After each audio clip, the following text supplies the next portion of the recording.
Hi, my name is Matt Carroll with World Class Coaching, and today, with the help of Academy Sports Coach, I'm going to talk to you about some 1v1 training drills we can use to improve our players' technical ability and 1v1 capabilities. So, where I got a lot of these ideas from, and I'll include this in the description below, is a book we have here on the website called 1v1 Soccer Skills Builder Volume 1.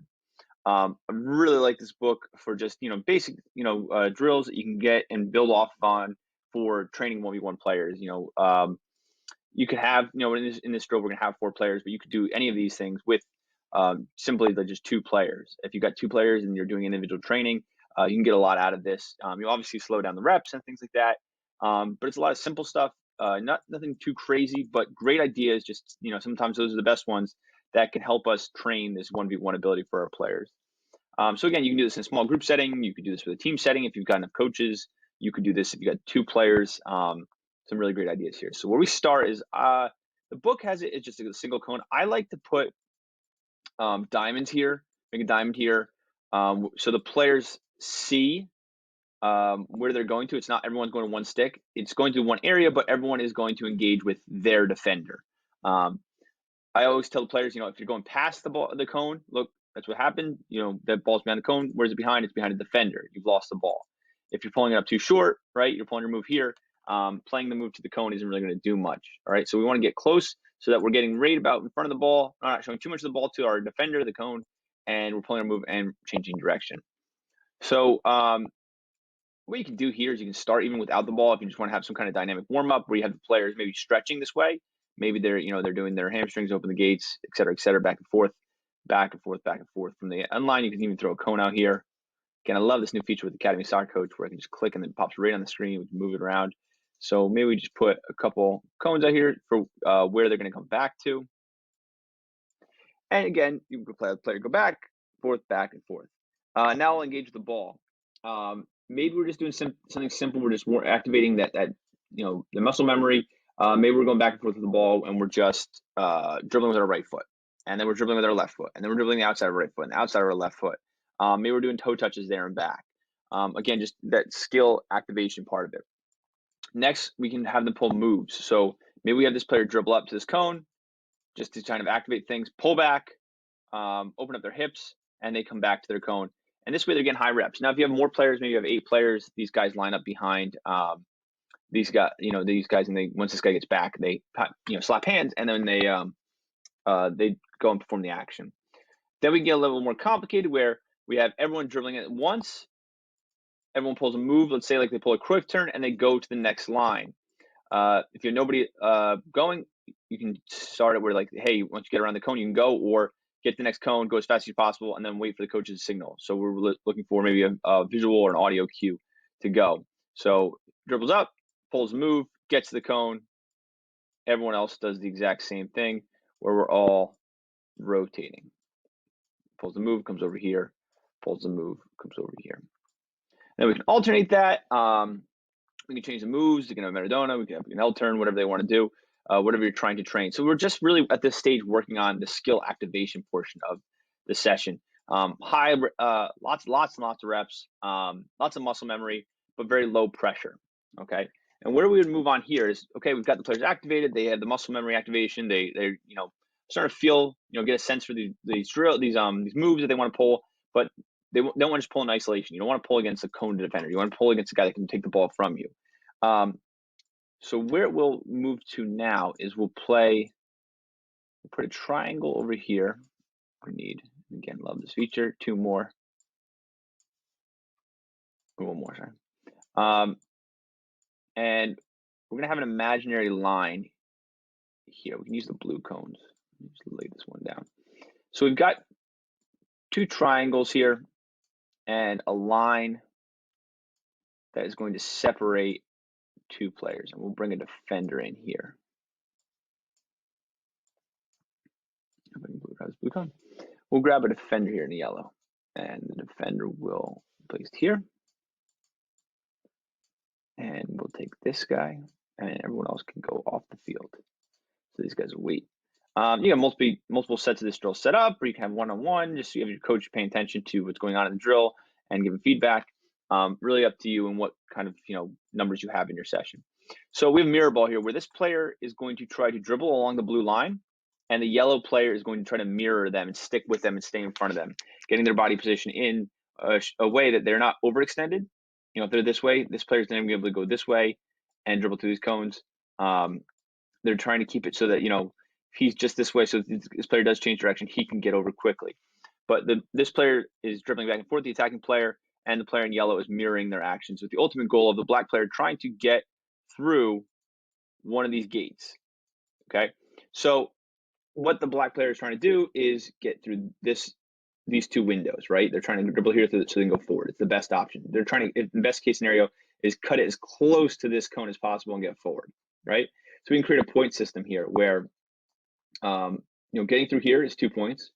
If they're able to get into the triangle, but the defender is able to push them negative, maybe push them wide, depending on what we want to do. Maybe we want our defenders, to do this. So maybe we give a defender a point if they're able to push them back wide and not allow them to attack through the gap. Maybe we get a point if they are pushed back, they meet them at point of contact, they're able to cut the passing lane off, and this player is then pushed back into the blue line. You can get creative with that, but the ultimate idea is that this player is using that technical ability we just worked on in the first drill. They're trying to change direction. They're trying to use it to fake out their the defender. They're getting lots of reps and lots of chance to do that, and lots of looks at to what the defender will do based on their moves, because the defender can't cross the line and win the ball until they try to make that final move into the triangles. So this player pulls like an L turn here, right? And they won't lose the ball, but they'll recognize, hey, this player, was right on top of that. It didn't really work. If I'm this far away and I pull it at this speed, this drill is really, this move isn't really going to help me out. So we're getting a lot of, hey, we did those in the first drill, we practiced them. Now we're seeing how they'll pan out in a live session, how a defender will react to these moves we just worked on. And then next, very similar, we'll move to a 1v1 game where we'll have our yellow players, our defenders, we'll put them out here. We'll have basically a long box, so a lot of width here. Move these cones off. Move these cones off, move this off, and we'll move the ball to the yellow player who will start off. We'll move this player here. We don't need any ball. So what we're going to look now is to go basically the same thing in the last drill, but to go directionally and to go quickly. So it's not, hey, I'm trying to fake them out and it's a mirror thing. It's a little longer. You're going live. You're going live and seeing how these moves can work. So the defender is going to pass the attacker the ball and immediately going to go pressure and get touch tight. If you have a second coach, it's a great time to have them coach the defenders and coach them in ways that they can talk about how to break down, how to get touch tight, how to force a player one way, and all that stuff. So you can have a coach over here teaching the defense, and then you as the offensive coach teaching the offensive side of the game. What I would say is really make sure that, even these defenders are getting that instruction, you're making sure that this is the focus. The focus is the attacking player, because that is the focus of your session. So this player gets the ball, they're going to go 1v1. This player is then going to try to go through one of these two gates. All right. And we'll play a game where it'll be first team to 8. So the black team is able to dribble through, they get a point. If the defenders win it, maybe they get a point. Or if the attacking player doesn't score, the defenders get a point. Or we can just switch it where, okay, the attacking team goes, now they're the defenders, they pass it over here, and they go 1v1 in the middle. So it's about pulling that move, engaging the defender, getting close to you, trying to pull the move before he gets touch tight, and creating that separation. So once you do pull the move, you have the space to then dribble and get to one of these goals. And then we would finally do our final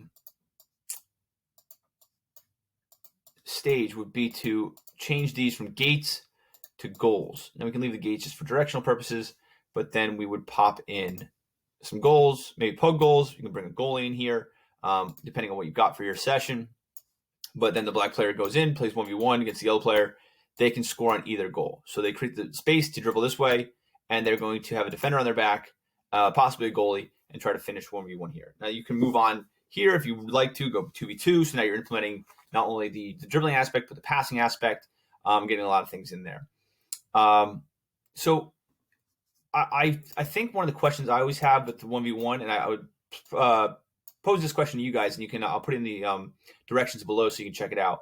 Where are you positioning yourself in a 1v1? Are you the guy passing the ball? Are you staying away? Are you in the middle of the drill? Are you giving instruction this way? Like where do you position yourself when you're doing these small sided, small group or individual or semi-individual technical sessions? Where are you placing yourself, and how are you giving instruction and direction during the session? So again, this is three really great drills. I think you can build a really great technical session off, get a ton of reps, get a lot of 1v1s. It's going to be tiring. It's going to be on the players. It could be even, if you want to slow it down, you could have it a lot more players involved. So there's more time between reps. Maybe just do it as like a technical session, after a game. So we're getting the players moving, we're getting them activated, but we're not crushing their legs the day after a match.